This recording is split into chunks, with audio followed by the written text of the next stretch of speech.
Sounds like we're live. There's this guy that goes to the gym for the first time, and he signs up and he asks the receptionist, which machine should I use to impress ladies? And the receptionist says, try the ATM outside, sir. Sorry, guys. It's just a joke. That's not how you impress ladies. My goal is every Wednesday, I'll try to increment the quality of my joke. Ieuan, thank you so much for being here. Really appreciate that you're here to share your experience with the other chefs and hospitality leaders. How are the business levels at your hotel lately? How's things back there? Well, it's kind of like been like so busy at for quite a while now, but like the November period's coming, so it's starting to slow down a bit, which is a little bit nice. But we're expecting a big spike in December. But being part of exclusive and the hotels and stuff, and it's just it's always busy no matter what time of year it is for us, which is nice for us. Yeah. Mm-hmm. And in terms of staff, were you like affected by the staff shortage that's been going more or less worldwide? Yeah, we were like the whole company across the board was affected by the staff, and as part of the kind of like our obligations as a company, you have to like go to different parts of the company to help them out where they're short. So you constantly visit for quite a lot of people. It's chop and change. Luckily, I didn't, but I know a few people had to go to like see their other hotels to help out and stuff. But where we were, like, if it wasn't a chef problem, we fix a chef problem, then it would be a front of house problem, and then front of house would fix their problem, but then we're losing another chef, and then it's just, you know, it's hard at the moment because there's no one coming in really to the industry that's taking those positions, which sucks really for everybody. Yeah, and affects not just the team but the customers as well, which is what it's all about, is creating that experience for customers to enjoy their time with us. Yeah, for sure. Yeah, it sounds like you're being affected with the same problem that people are being affected worldwide, and that's why it's really impressive. Like when I saw your video that you shared on Facebook, I was just scrolling down the feed, and I see you basically sharing your weight loss experience and saying like how much better like you feel right now after losing weight, and that's life is going well, and etc. And I think that's impressive because you don't see a lot of people sharing that on Facebook. And although some people, yeah, they do it, they start losing weight, they start doing their new routines and etc. But you rarely see someone sharing like you did, and I think that's awesome. Not only for the others to basically being inspired by you and what you're doing, they will feel, okay, if Ieuan is doing this, maybe I should try it too. But also for yourself as an accountability thing, because you're sharing your results, you're publicly announcing what your goals are, like your goal about fitting better on a suit for your cousin's wedding, and that's pretty cool because you yourself now you got the extra pressure of delivering those results for people like your friends that will be asking you, hey, Ieuan, how's it going? How's your gym going? How's everything going? I think that's pretty cool, and so I think it's really awesome that you're here today because, as I said, there's a lot of chefs in this group that are probably in the same situation that you were before, and also other hospitality leaders who struggle with the same problems, which is the shortage of staff, the stress that is natural in the industry, and all of those things. So the first thing that I want to ask you today is, you went through that little bit of a transformation recently. How much weight did you lose in total, and how long did it take you? I started my journey back in January when we went into the third lockdown. I sort of like looked at myself and I was like, I need to make a change. And I was like, it's going to sound dramatic, but I looked myself in the mirror and said, if I continue on the path I'm going to die. Then there's no question. So I changed in January. I started that, did all my research, and coming up to the 1st of this month when I post that video, I've lost 8 stone. Okay, 8 stone. 8 stone. Wow. Wow. Yeah. I knew that was a lot, but I wasn't expecting to be 8 stone. For people in the US and the rest of Europe, that they don't think in stones, you probably think in pounds or in kilograms. So one stone, correct me if I'm wrong, is 7 kilograms, right? I believe so. I'm not a big knowledge of the stones or kilos either. I can only just do the automatic. Yeah, on the computer. Yeah, it's around that. I think 1 stone is approximately 7 kilos, and so 8 stones, that's over 50 kilos. That's over 100 pounds. 50 That's kilos. over 120 pounds. That's awesome, man. And how long did it take you? Was that since the last lockdown to now? Yeah. So yeah, the beginning of the third lockdown, I like changed my whole thing, and literally from there to now, I started off with doing what I could in my own home and little bits outside, and then when we went back to work, I had to work it around my schedule, and then kind of including bits that when they started opening up, like the leisure centres and stuff, and being able to go to them and to the public things of the public that I couldn't do in my room or outside, etc. Just kind of add as much fitness as I can, but as well focus on the nutrition, which is the main part, I think. Mm-hmm. Like, And so the last lockdown, when did it ended up for you? When was that the end of the third lockdown? I think it was about April time. I think Okay, April this year. April May time this year. The third lockdown sort of ended, but then like halfway between that, they started opening up like the leisure centres and stuff. Because then I went swimming every morning because I had that to my routine. So it's like. And so you lost 8 stone in 6 or 7 months. 8 months. Yeah, no, 11 months. 11 months today. 11 months today. Wow. Oh, sorry, the first.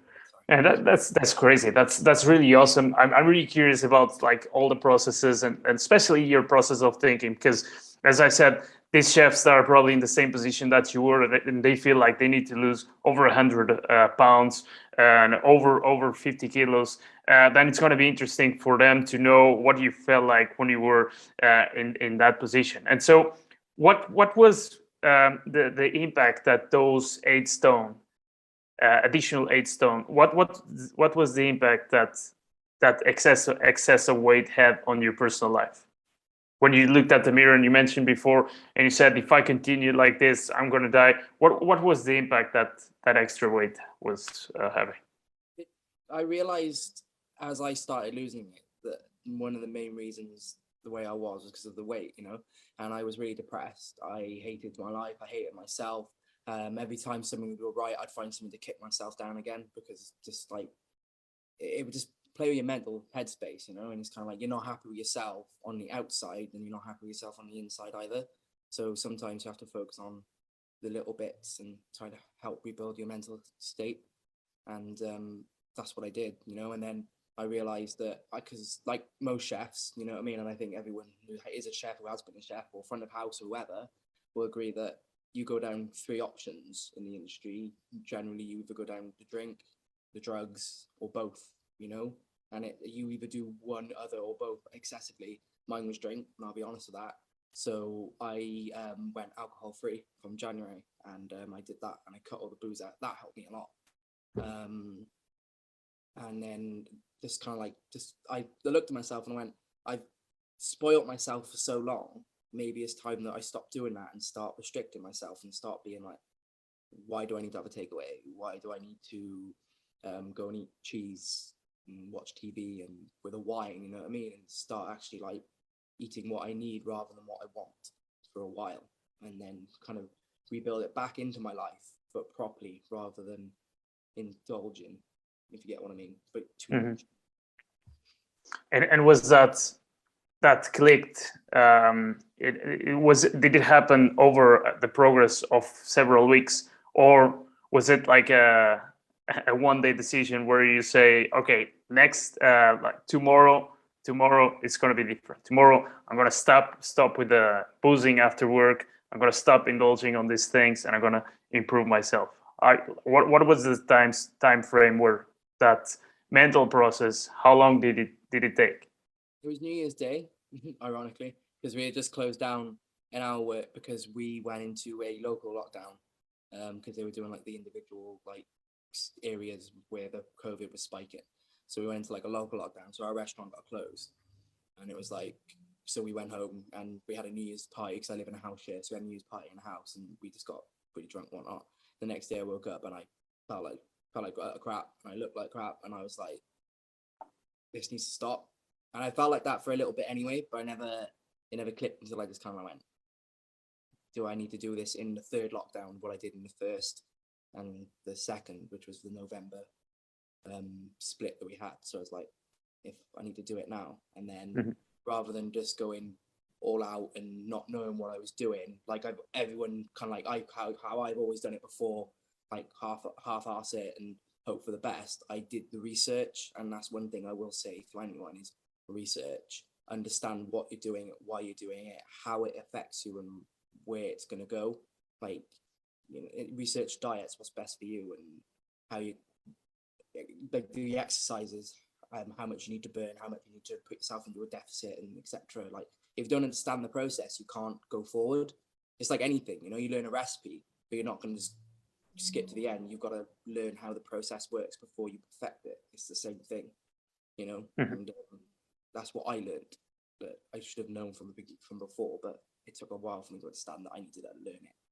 Yeah, I think that's really impressive, because when most people make that decision and when they think, okay, maybe I'm going to go online and research a couple of things, like how do I do this, and probably they will take some action and ask a bunch of people and watch a bunch of YouTube videos. But what tends to happen is that there's so much information available. There's so much information online and YouTube, and then you're gonna watch people that saying that you should do vegetarian, and other people that are going to say that you should go carnivore, and ones are going to say you should do a lot of cardio, and others are going to say you don't need to do a lot of cardio. And there's so much overwhelmed of information that anyone who doesn't do anything, they will kind of try and bootstrap. They kind of say, okay, I've learned this, I'm going to pick this and then pick this bit right here and try to mix it together. It's like you're doing a recipe, but you're putting the flour after you're cooking the cooking the eggs. Basically, you're trying to, as you said, you use the analogy of the recipe. You're trying to do a recipe, but you're putting the ingredients all the other way around, and probably you're adding ingredients that have nothing to do with the recipe that you're doing, right? And this happens to a lot of people. So I think it's really impressive that you managed to do your research, and also you managed to put that together into a structure. I think that's really, really important.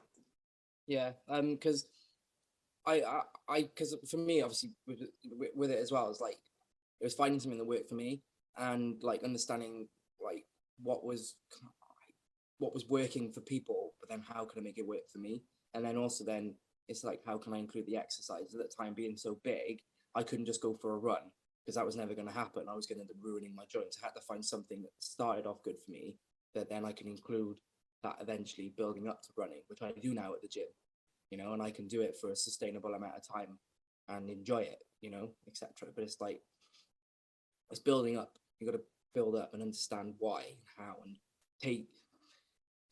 it's going slowly and knowing that it's a long-term game, not a short-term game. You know, it's like short-term losses for a long-term victory.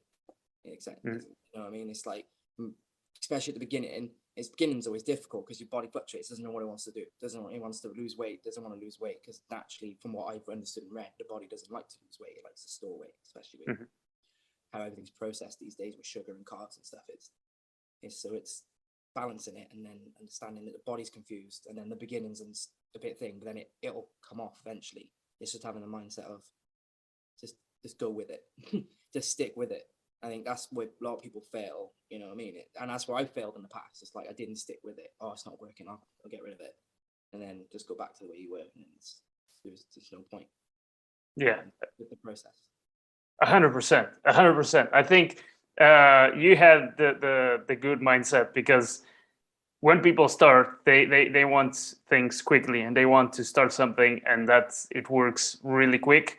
And I think a good mindset to start is, hey, this is probably going to take some time, and this is probably going to suck. But what I need to understand is I need to keep going with it, and eventually it's going to pay off.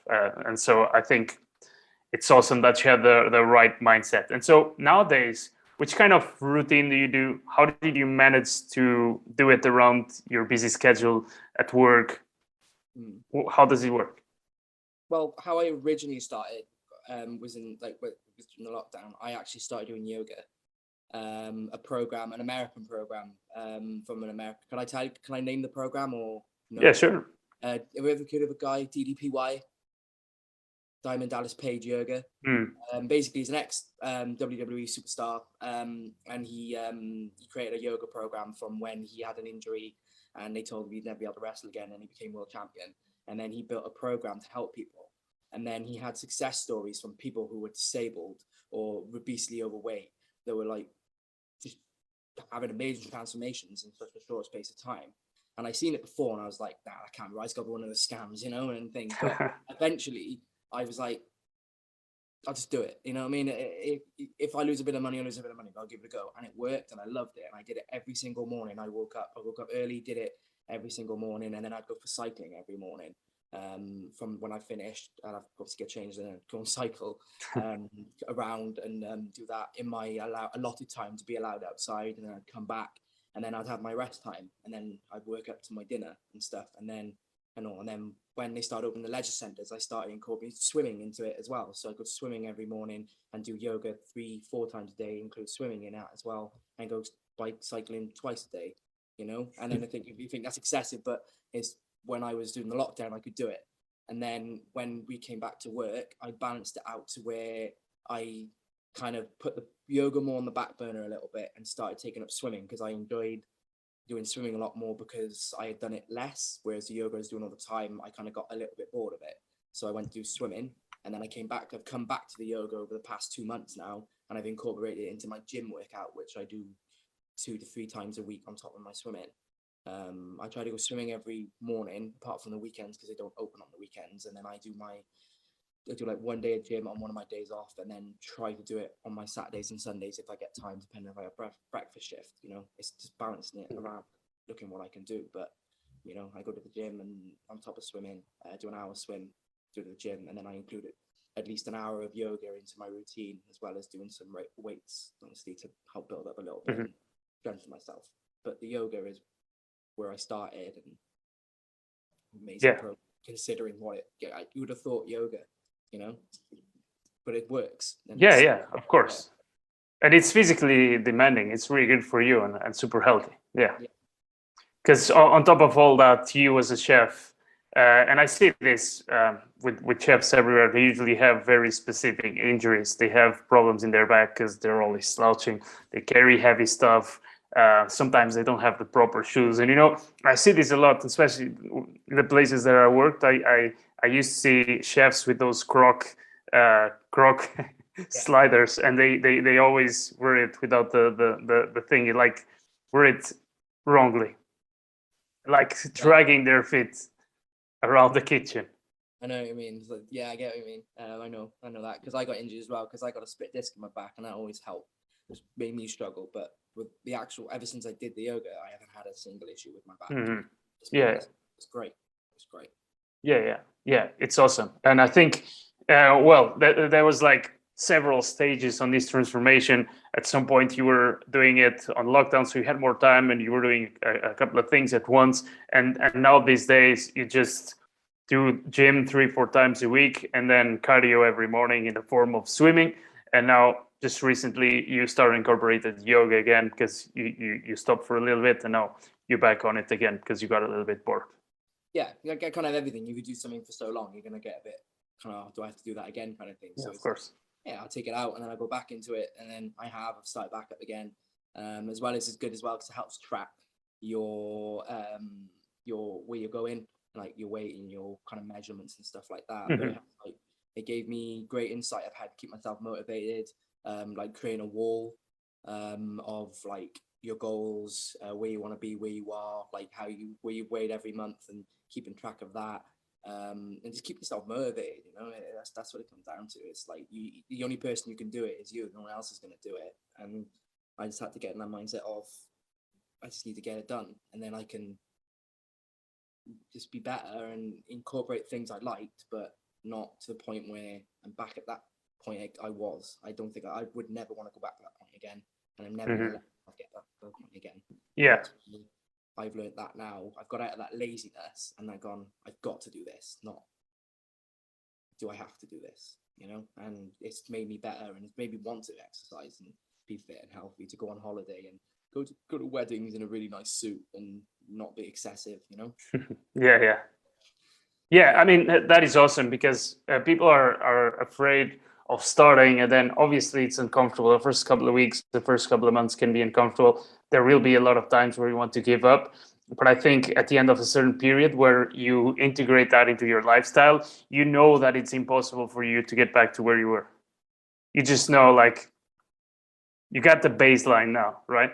Yeah, and it's just hopefully all it is it's going to be going up, you know, as in Hmm. my goals, you know, my current goal now, because I was fluctuating. My next goal, I want to be 11 and a half stone, that for my wedding, if I can get it, you know. If I don't get it, I don't get it, but that's my next goal. But I think as well, a little bit of advice for it is, don't shoot for the stars with your goals, little Hmm. achievements, bigger victory, rather than going, I want to be, I don't know, 12 stone and you're 20 stone. I didn't do that. I said I wanted to be 14 stone for my friend's wedding next year, but every 3 months I set myself mini goals to achieve. By 3 months I want to be a stone and a half down, and I smashed it every time. But that's because it was the mini goals that made me feel better, which made me feel like I was achieving more. Which is Hmm. obviously we live to achieve. If we don't achieve, we get depressed, we get down, and we get anxious or whatever, and then you find comforts that you've gone before, and then that's where you fail again because you've over you put too much. You trying to understand what I'm trying to say. It's like Yeah. you're trying to achieve too much. To go have your end goal. Well, I say end goal. Have your big goal, but have your little goals as well to keep you motivated. Otherwise, you just kind of go back to the way you were, because then you don't see the end goal because you can't see the light at the end of the tunnel. You know, Absolutely. and understanding that it's a diet. But one thing that I learned is, don't call it a diet, because a diet symbols that there will be an end.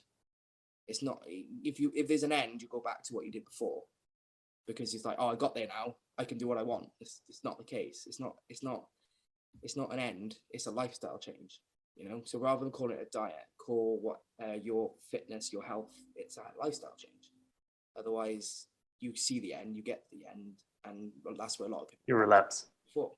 You know, you want to when you get what you want, it's like, yeah, I can have a little bit of relaxation, like a glass of wine or like a pizza or something. You know what I mean? Like it's like a celebratory thing. But it's like, then get back on it and go, right, what's my next goal? Maintaining or muscle mass or whatever it is. Yeah. Always find another goal. Otherwise, you won't have nothing left to achieve, and you won't go forward, and you'll go back. And I think that's the last thing that I want myself, and I think anyone wants themselves, is if you've achieved so much, is to go back. That's what I'm fit. That's what I'm scared of now. Going No, back. yeah, I think yeah, there's reasons to be scared because you've achieved so much, and at this point, you are like you're afraid that if you skip a couple of workouts or something happens, that you're gonna go back to it. I think that's not a normal reaction, but I think at this point you got the baseline, you know the lifestyle, and everything you said was so spot on. And one of the things that um, people in hospitality have, the issue that people in hospitality have, and chefs, is that they are quite busy at work as you are, and probably very stressed as you are.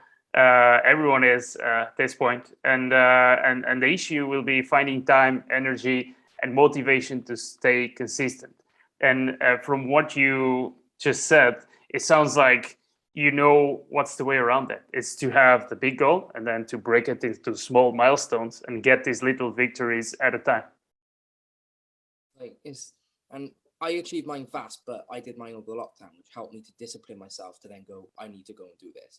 But it's not necessarily you have to get there quick, you know, because if sometimes you get there quick, it's also unhealthy for you as well. And it's one of those, isn't it? You lose too much weight, you're unhealthy. If you if you don't lose enough, it's one of those. I've lost what I was trying to say there. No, it's gone. It's gone from my brain. Oh crap.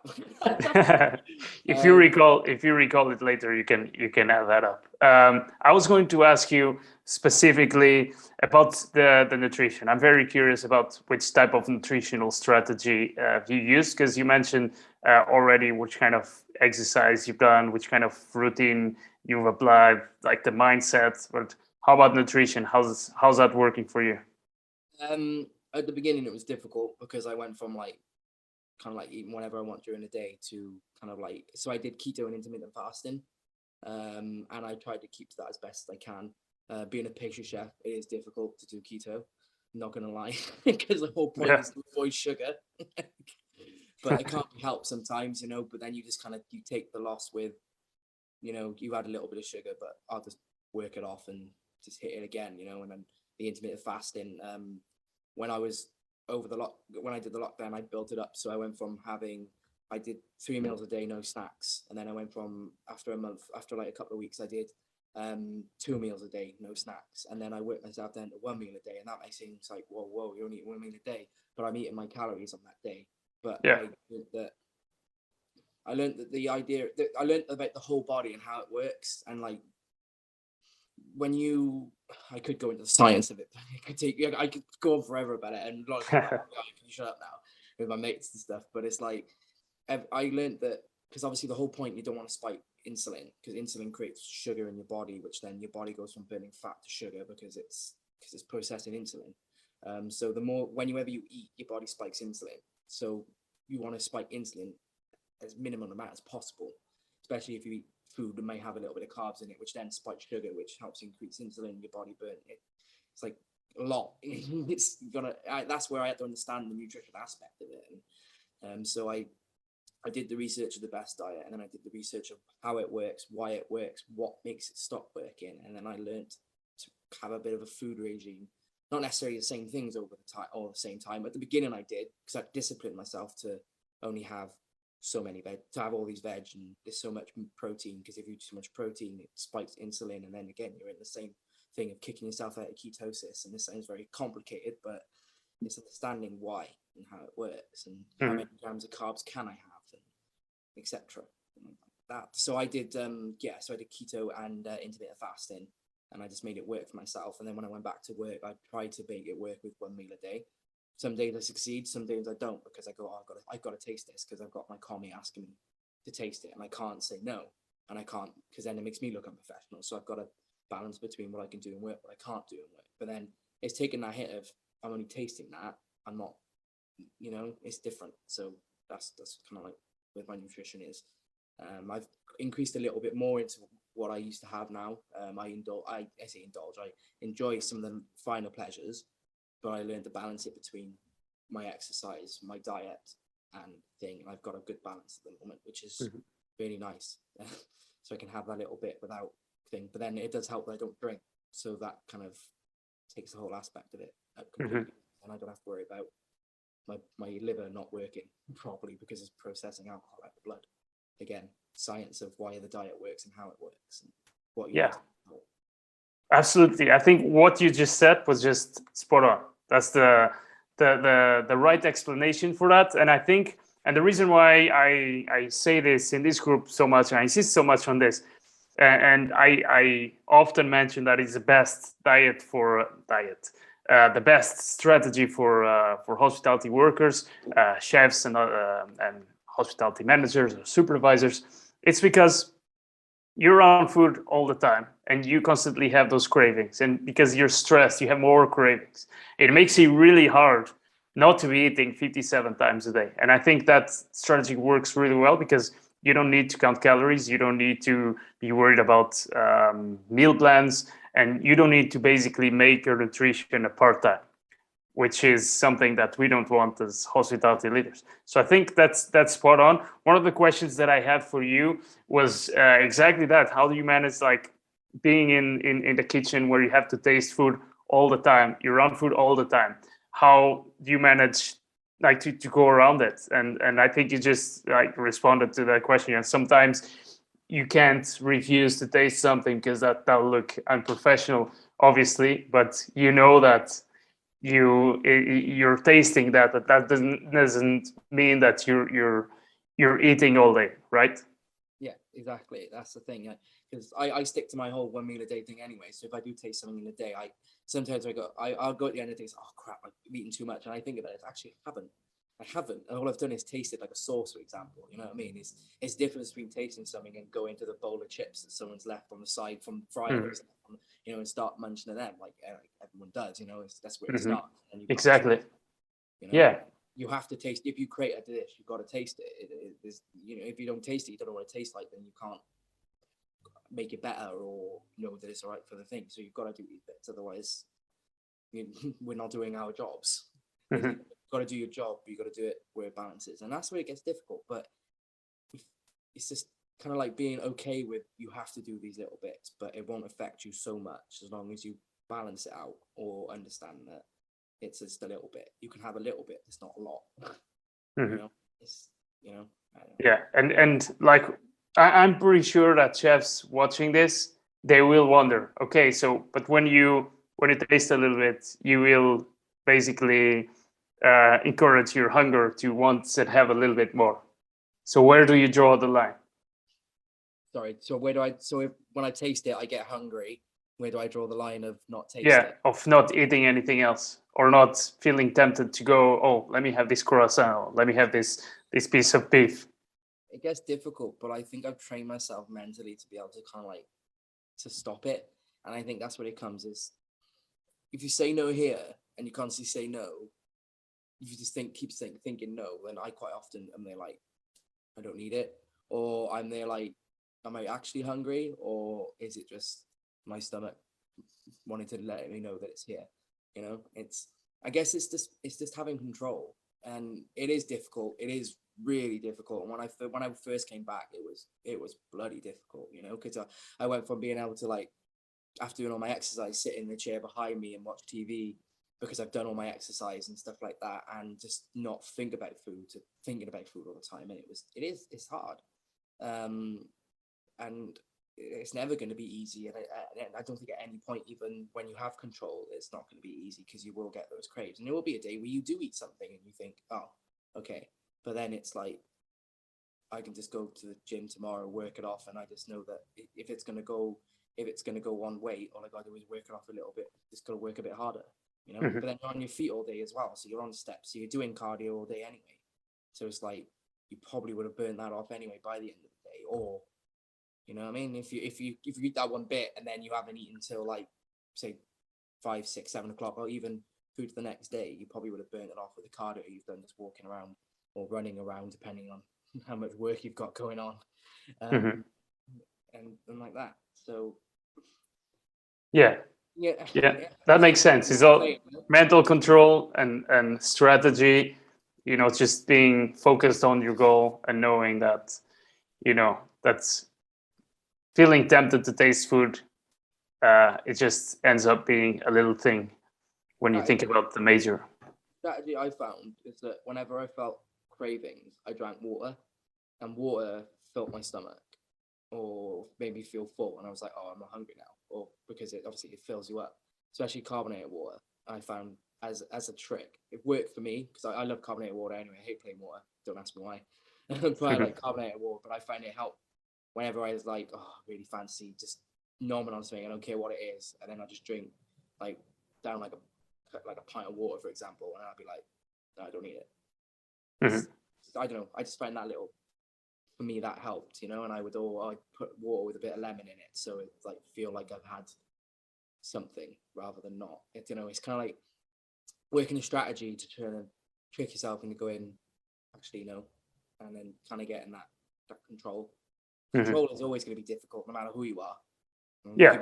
You could be the biggest bodybuilder in the world and the fittest person in the world, but you're probably still going to have those cravings and go, should I have that cookie or can I have that croissant? Like, no one has complete control.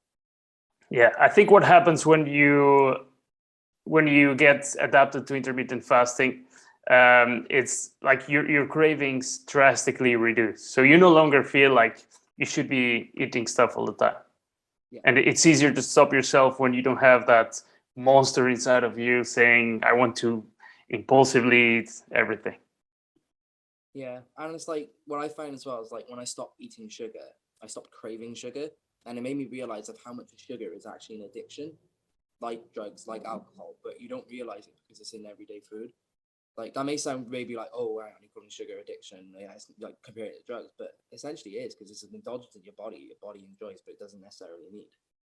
Mm-hmm. And I found that I stopped eating sugar. I banned sugar from my diet. Don't get me wrong. I've incorporated a little bit now, but it's because I can and I got that balance. So I'm allowed to enjoy it a little bit. I've allowed myself to enjoy it a little bit without it affecting me.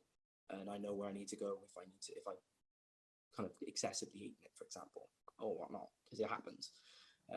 But it's realizing that if you come out of those things for a while, you realize actually how much you don't miss them. And then when you go and consume them again, you actually go, actually, that wasn't as nice as I thought it was. But that's because it was kind of the chemical reaction within the body. Your body wanted it because it liked it, because it was a cheaper source of fuel. That's why it liked it, not necessarily because you enjoyed it. Mm-hmm. Yeah. Spot on, man. Spot on. And just to wrap up, what's your advice for any chefs or other hospitality leaders watching this? People who have similar goals as you, what would be the best advice that you would give them? Keep at it. Take the hits as they come. And I say that I do it all the time. My missus tells me off because I'm like, oh, I've had that bad day, and then I say that. But to take the hits and maybe be a bit upset about it, but then work on the next plan of how can I stop myself from being upset about it again. Don't give up. The worst thing you can do is give up, and that's the advice I give to my sister. She's doing the same program I am. She rings me pretty much every other day going, I'm struggling. I don't know if I can do this. And I just keep going. And then she like achieves what she gets, and she's like flabbergasted of how well she achieves. Just get little goals, understand what you want, where you're going and where you are. Have a little chart of what your weight was where you started, where you want to be, where you are now, and like literally mark it every month. And one thing that I say to everyone is don't weigh weekly. I think to me, weighing weekly is not an accurate assessment of where you are. You weigh monthly, because you weigh weekly. 1 minute you could have like 5 pounds on, 1 week you could have 5 pounds off, because it could be water weight, it could be whatever it is. If you weigh monthly, you get more of a stable, accurate reading of your weight loss. I think you'll find yourself feeling better about it. And you kind of, if you have put weight on, at least you know, right, okay, that's this month I put weight on. Next month I'll do this and work out where you went wrong in that month. If you work out weekly, I don't think you get for me personally, I don't get an accurate reading of where I am. I prefer monthly. But I think those are the advice I can give is keep at it, don't give up, and just find what works for you at the end of the day. What works for me might not necessarily work for everyone else, but that's just my advice. Awesome. Ieuan, last question for you. Do you think, like, in the long run, for years to come, let's say 10 years from now, are you still going to be doing that same routine? And let's imagine, and this is probably going to happen, you're going to be promoted through the ranks in hospitality, you're going to have more responsibilities, probably a bigger team. Maybe someday you'll open your own restaurant or something. Do you think you're still going to be able to maintain this type of lifestyle? I'd like to think that maybe if not this one, a similar one, something that works around where I am at the time. I make it work now because I can, because of the position I'm in. So who knows really, but I hope, fingers crossed, and I will till I want, basically. I don't want to go back to where I was. So I'm going to keep myself in the head of just got to keep going. Even if I have to fit it in the most awkward of places, I got to get it in. I'm gonna keep on going. There's no stopping whether it's a little bit here, a little bit there, I will do it. And I'm not gonna give up, because let's go. Fitness. Awesome, man. Awesome. Ieuan, really appreciate your time here. I'm sure that people watching this here in the hospitality fitness community will find a lot of value from what you just explained, how everything went for you, your experience, and now still ongoing experience, because you still have your cousin's wedding, you still have that goal, you still want to continue doing that around your busy schedule. So if anyone wants to reach out to you and ask you questions, can they do that? They have permission to reach out and drop you a text asking, hey man, what's your advice? How have you done it? Yeah, they're more than welcome to. I have people who message me anyway through the yoga program I'm doing, because they have a Facebook page and I post up there as well. And I've had people from like America and stuff messaging me. So please, if you have any questions, you're more than welcome to message me. Quite ironically, I didn't mean to put that video on Facebook. I put it on Instagram, and it was linked to my Facebook. So I didn't realize it went on there until people started, my likes and comments started blowing up. I was like, oh, okay. But you can also follow me on my Instagram as well. That's where I've actually posted my story from January all the way up till now. There is a little gap where I didn't post anything. But that was like mostly recently with the competition and stuff going on and all that kind of stuff. I just didn't get in my headspace time to do it. But I'm starting to do it again now. For this very month, I'm kind of like posting like where I am, based little updates and stuff. And you actually see the transformation of where I was to where I am in the most recent video. Like the difference in the face is thing. So yeah, please follow me on Ieuan_A_Davies. It's a picture of me in my chef's uniform. But yeah, I'll put that in the description of this post, so if people want to follow you and reach out to you and see your progress. Yeah, you guys are welcome to do it.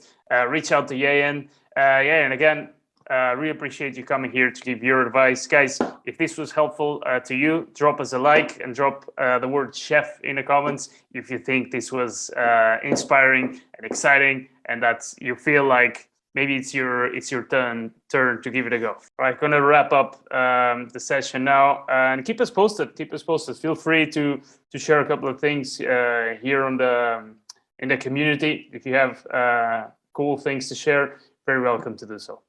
No, definitely. Yeah, no, I definitely will do that. I let everyone know like what's going on. I'm more confident now of doing it when I first started. So yeah, I'll post up and let everyone know what's going on and where awesome. I am doing sessions and stuff. Awesome. Keep at it, guys. Have a good evening, everyone, and I'll see you next week for another one. Amazing. Thank you, everyone. Cheers.